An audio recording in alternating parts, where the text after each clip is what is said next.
السلام علیکم ناظرین، میں ہوں نادر خان اور آپ دیکھ رہے ہیں میرا یوٹیوب اور فیس بک آفیشیل چینل۔ ناظرین، کل رات 2 روپے پیٹرول سستا ہو گیا ہے، تو اس کے ساتھ ساتھ ہی نون لیگ کے کچھ ارکان نے یہ بیان دیا ہے کہ نواز شریف پاکستان میں واپس آئے ہیں تو پیٹرول بھی سستا ہونے لگ گیا ہے۔ اس سے پہلے اسحاق ڈار صاحب نے بھی کہا تھا، جب وہ لندن سے واپس آئے تھے وزارت خزانہ کو سنبھالنے کے لیے، تو ان کے آنے سے ایک دو پہلے ہی جب انہوں نے اعلان کیا تھا کہ وہ پاکستان واپس آ رہے ہیں، تو اعلان کرنے کے فوراً بعد جو ڈالر ہے وہ نیچے گر گیا تھا، روپے کی قدر میں اضافہ ہو گیا تھا۔ تو انہوں نے یہ بیان دیا تھا کہ میں تو ابھی پاکستان میں آیا ہی نہیں ہوں، صرف اعلان کیا ہے، ڈالر نیچے گرنا شروع ہو گیا اور پاکستانی جو روپیہ ہے وہ مستحکم ہونا شروع ہو گیا ہے۔ لیکن اس کے ساتھ ساتھ جوں دن گزرتے گئے اور ڈالر بھی ہم نے دیکھا کہ کتنی اوپر چلا گیا تھا، روپے کی قدر کتنی گرنا شروع ہو گئی تھی، مہنگائی شروع ہو گئی تھی، تو اس کے بعد پھر ان کے اور بھی بہت سارے بہانے شروع ہو گئے تھے کہ اس چیز میں کمی ہے، یہ ہو گیا، وہ ہو گیا، معیشت خراب ہو گئی، پھر ہم پاکستان کو سنبھالنے آئے ہیں، پاکستان ڈیفالٹ ہونے لگا تھا، پھر ان کا جو بیانیہ ہے وہ چینج ہو گیا تھا۔ تو اب بھی میرے خیال میں یہ نون لیگ پہلی دفعہ یہ ایسی حرکتیں نہیں کر رہی، وہ پہلے بھی احمقانہ اس طرح کے وہ بیانات وہ دیتے رہتے ہیں،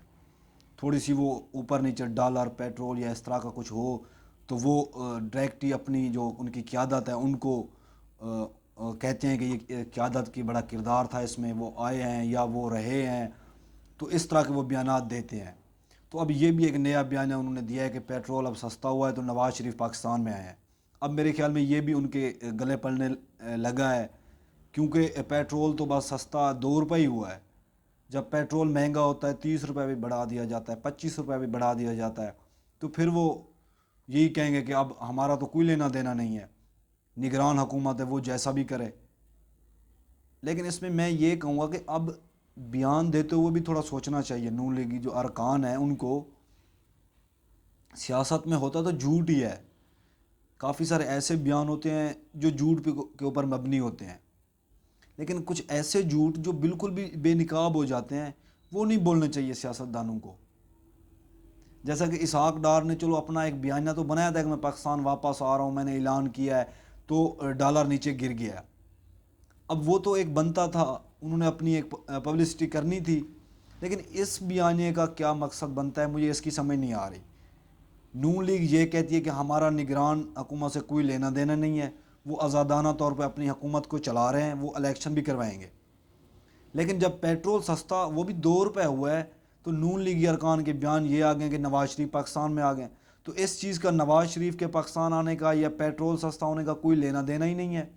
یہ تو نگران حکومت کے کارنامے ہیں۔ وہ پیٹرول 30 روپے بڑھا بھی دیتی ہے، وہ 2 روپے نیچے گرا بھی دیتی ہے، یہ تو سارا کچھ نگران حکومت کر رہی ہے، تو اس سے تو نون لیگ کا تو کوئی اثر رسوخ نہیں ہے کہ مہنگائی ہو یا نہ ہو۔ ہاں، جو پالیسیز تھیں پہلے وہ ان کے اوپر تو اثر رسوخ ہوتا ہے، لیکن پیٹرول کے 2 روپے نیچے گرنے سے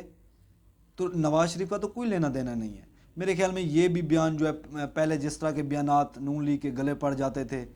اب بھی میرے خیال میں یہ اس طرح کے جو احمقانہ وہ بیانات ہیں وہ بھی ان کے گلے ہی پڑیں گے۔ اس کے ساتھ ساتھ ناظرین، کل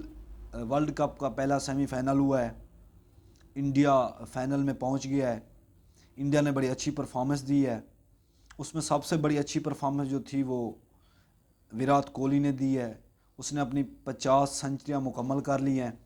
اور ٹینڈولکر کا جو ریکارڈ ہے جو انہوں نے برابر کیا تھا وہ ریکارڈ انہوں نے توڑ دیا ہے۔ لیکن میں یہ سوچ رہا تھا کہ وراٹ کوہلی نے ایک ریکارڈ تو توڑ دیا ہے، لیکن پھر میں نے جب نظر دوڑائی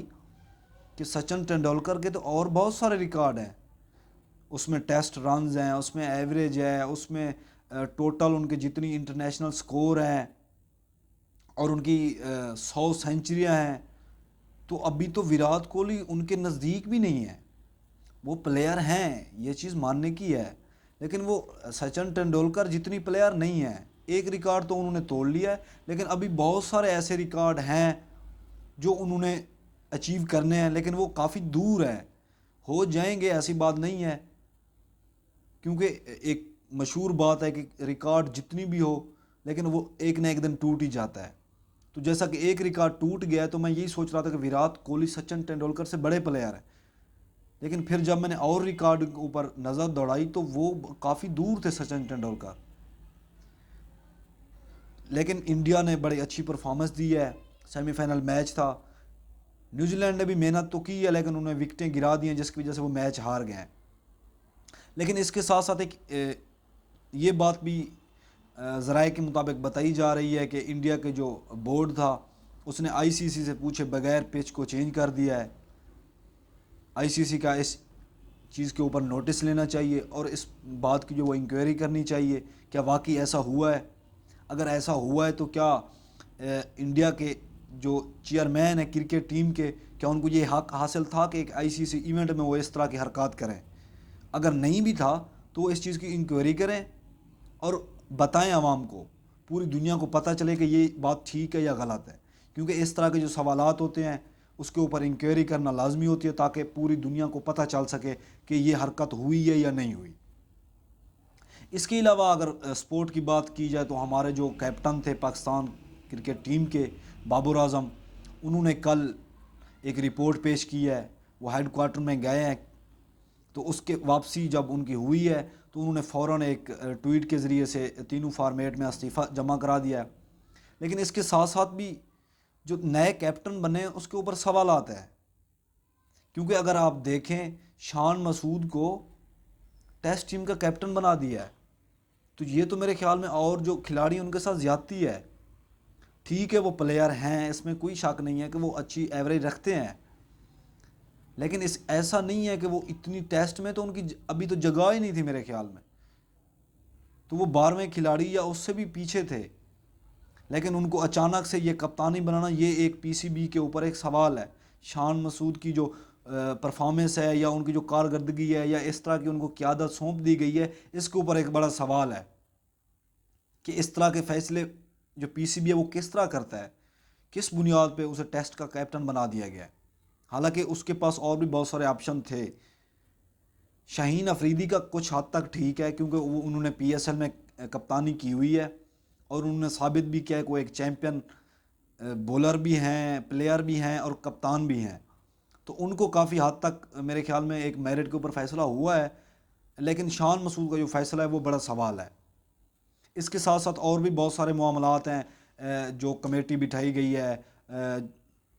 جو چیف سلیکٹر ایک نیا بنایا گیا ہے، اس کے اوپر بہت سارے سوالات ہیں. اس طرح کے سفارشی جو لوگ ہیں یا پتہ نہیں یہ کس بنیاد پہ یہ آگے آئے ہیں، یہ قوم کو بھی سمجھ نہیں لگ رہی اور مجھے بھی نہیں لگ رہی. تو اس کو پی سی بی کو ایک تفصیلی جو وہ بتانا چاہیے